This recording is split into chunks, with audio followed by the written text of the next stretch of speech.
Uncle जे को पौधे बहुत पसंद थे और तभी उनका एक बड़ा और ख़ूबसूरत गार्डन था। अंकल जी उस गार्डन में तरह तरह के पौधे लगाते। रोज़ सुबह बहुत से नए फूल खिलते। फूलों की खुशबू सारे में फैली होती। मगर इस बड़े से गार्डन में सभी फूलों के दरमियान अंकल जे को एक फूल बेहद पसंद था और वो एक रेड रोज़ था। अंकल जी उस फूल का बहुत ख्याल रखते। उस पौधे को सबसे पहले पानी लगाते और तरह तरह की खादें भी डालते। वो फूल था ही इतना खूबसूरत।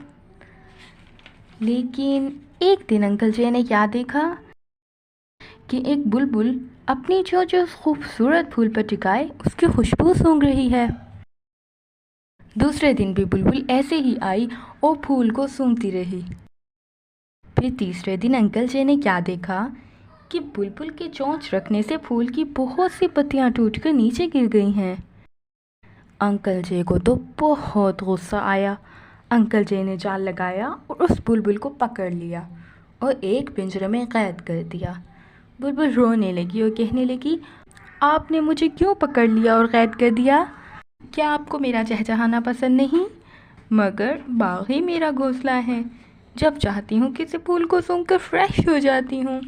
अंकल जी ने कहा, मगर जिस फूल को तुम रोज़ सूंघती हो वो मेरा फेवरेट है और तुम उसको नुकसान पहुंचा रही हो, इसलिए मैंने तुम्हें पकड़कर बंद कर दिया है। बुलबुल ने कहा, मुझे तो आपकी समझ पर अफसोस आता है। एक फूल का तो आपको इतना ख्याल है, मगर मेरा जो इस कैद में दिल दुख रहा है इसका आपको ज़रा भी ख्याल नहीं।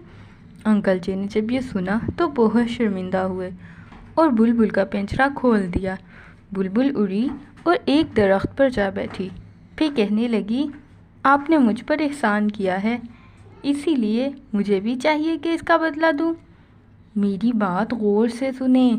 बाग में जो अनार का दरख्त है उसकी जड़ में ख़जाना है, उसे खोदें और निकाल लें। अंकल जी ने जब खोदा तो वाकई वहाँ तो ढेर सारा ख़जाना छुपा था।